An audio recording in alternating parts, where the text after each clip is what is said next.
ఓం శాంతి. ఈరోజు బాబా ఏం చెప్తున్నారంటే మన అన్ని ఖజానాలను పూర్తిగా నింపేందుకు శివబాబా వచ్చారు. బండారము నిండగానే కష్టాలన్నీ దూరమైపోతాయి అని అంటారు కదా అన్న. ఓం శాంతి అన్న. ఈరోజు బాబా ప్రశ్న ఏమడుగుతున్నారంటే జ్ఞానయుక్తమైన పిల్లల బుద్ధిలో ఏ విషయంపై గట్టి నిశ్చయం ఉంటుంది? వారికి మన పాత్ర ఎప్పుడూ అరగదు, తరగదు, తొలగదు అనే దృఢ నిశ్చయం ఉంటుంది. ఆత్మనైనా నాలో 84 జన్మల అవినాశి పాత్ర నిర్ణయించబడి ఉంది. ఈ జ్ఞానము బుద్ధిలో ఉంటే వారిని జ్ఞాన స్వరూపులని అంటారు. లేకుంటే బుద్ధి నుండి జ్ఞానమంతా ఎగిరిపోతుంది. తండ్రి వచ్చి ఆత్మిక పిల్లలకు ఏం చెప్తున్నారు? ఏ సేవ చేస్తున్నారు? ఇప్పుడు తండ్రి ఈ ఆత్మిక చదువును చదివించే సేవ చేస్తారు.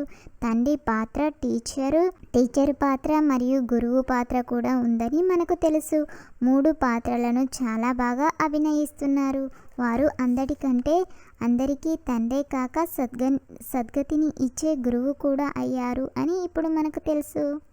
అరే చింటూ, తండ్రి మనల్ని ఇప్పుడు చాలా తేలికగా తయారు చేస్తున్నారు. దాని వలన మనము బిందువై వెంటనే ఎగిరిపోగలము. తరగతిలో కూర్చున్నప్పుడు పిల్లల బుద్ధిలో చదివే స్మృతిలో ఉంటుంది.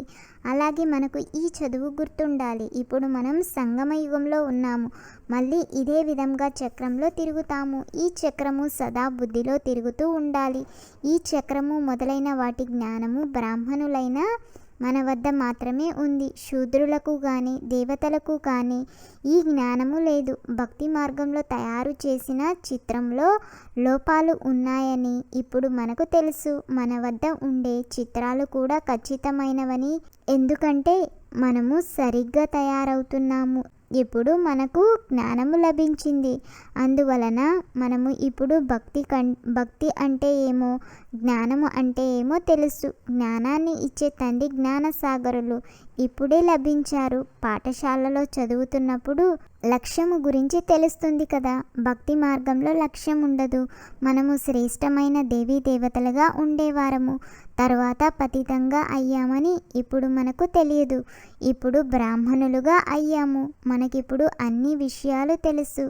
బీకేలుగా ఇంతకు ముందు కూడా అయ్యాము. ప్రజాపిత బ్రహ్మ ప్రసిద్ధి చెందింది. ప్రజాపిత అంటే మనిషే కదా.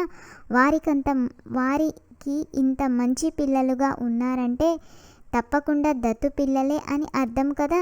ఎంతమంది దత్తు పిల్లలుగా అయ్యారు? ఆత్మరూపంలో అందరూ సోదరులే కదా.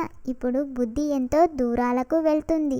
పైన ఆకాశంలోని నక్షత్రాలు దూరం నుండి ఎంతో చిన్నవిగా కనిపిస్తాయి. మనం కూడా చాలా చిన్న ఆత్మలము. ఆత్మ ఎల్లప్పుడూ చిన్నదిగా పెద్దదిగా మారదు. కానీ మన పదవి చాలా ఉన్నతమైనది. ఆత్మలన్నీ ఈ విధంగా చిన్నవిగా ఉంటాయి. వాటిని కూడా సూర్య దేవత, చంద్ర దేవత అని అంటారు. సూర్యుని తండ్రి, చంద్రుని తల్లి అని అంటారు. ఇక మిగిలిన ఆత్మలన్నీ నక్షత్రాలు.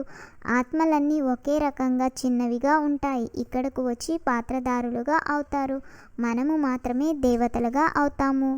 అన్న, ఇప్పుడు తండ్రి బీజరూపులు. వారిలో వృక్షం ఆది మధ్యాంతాల జ్ఞానం ఉంది. మానవులు లక్షల సంవత్సరాల ఆయువును ఇచ్చేశారు. కావున జ్ఞానము వారికి రాదు.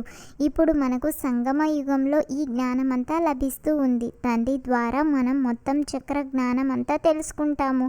ఇంతకు ముందు తెలిసేది కాదు. ఇప్పుడు మనము సంగమ యుగంలో ఉన్నాము. ఇదే మన అంతిమ జన్మ. పురుషార్థము చేస్తూ చేస్తూ మనము సంపూర్ణ బ్రాహ్మణులుగా తయారైపోతాము. ఇప్పుడు ఇంకా తయారవ్వలేదు.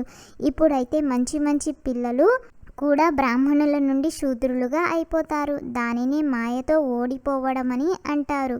ఓడినందున బాబా ఒడి నుండి రావణుని ఒడిలోకి వెళ్ళిపోతాము. శ్రేష్టంగా తయారు చేసే బాబా ఒడి ఎక్కడ? భ్రష్టులుగా తయారు చేసే ఒడి ఎక్కడ? 1 సెకండ్లో జీవన్ముక్తి. అలాగే 1 సెకండ్లో పూర్తి దుర్దశ పాలు అవుతాము. దుర్దశ ఎలా కలుగుతుందంటే బ్రాహ్మణ పిల్లలైన మనకు చాలా బాగా తెలుసు. ఈరోజు బాబాకు చెందిన వారిగా అవుతారు. మళ్ళీ రేపటి రోజు మాయా పిడికిలిలో చిక్కుకొని రావణుని వారిగా అవుతాము. మనము రక్షించేందుకు ప్రయత్నిస్తే కొంతమంది రక్షింపబడతారు.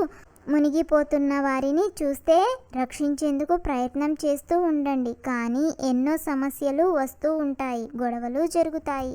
అరే చింటూ, బాబా ఈరోజు హోంవర్క్ ఏమి ఇస్తున్నారంటే తండ్రి నుండి లభిస్తున్న తరగని అవినాశి జ్ఞానరత్నాల ఖజానాను స్మృతిలో ఉంచుకొని బుద్ధిని అనంతంలోకి తీసుకువెళ్ళాలి.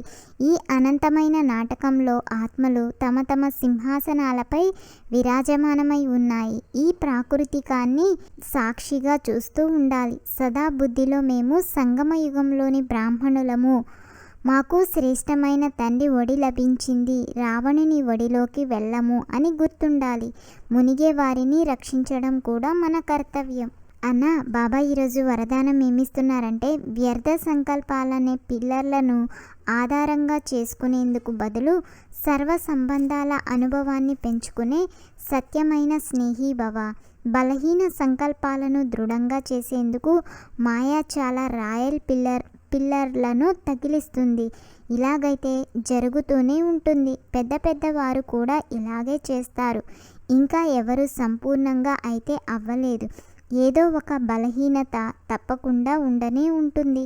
పదే పదే ఇలాంటి సంకల్పాలను ఇప్పిస్తూ ఉంటుంది. ఈ వ్యర్థ సంకల్పాలనే పిల్లర్లు బలహీనతను ఇంకా గట్టి చేసేస్తాయి.